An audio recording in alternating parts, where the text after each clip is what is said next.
Yung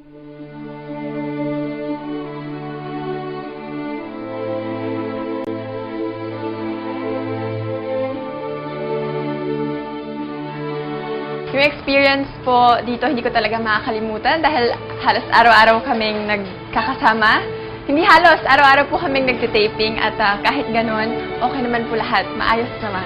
Pinaka-miss ko, siguro yung bonding namin lahat, yung kulitan during our breaks, yung kwentuhan, ganon. At kahit na hindi kami nagtitaping, magkakayayaan lumabas, ganon. So talagang masaya. To be honest, lahat po talaga kami, bonded na kami dahil sa show na to. At hindi ko po talaga siya iiwan kahit na anong mangyari. At hanggang ngayon, umaasa pa rin ako na kahit sa dulo, kaming dalawa pa rin na magkasama.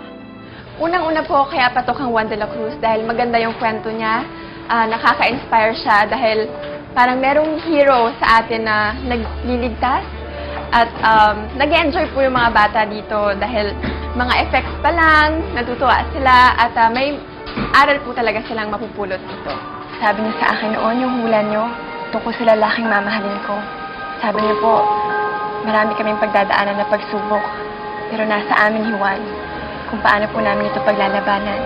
Mga kapamilya, maraming salamat po sa pagsubaybay ng Juan de la Cruz at sana po sa aming mga huling araw, samahan niyo pa po kami dahil marami pa pong mga revelasyon, mga pasabog, mga magagandang magaganap at muli po maraming salamat sa suporta ninyo.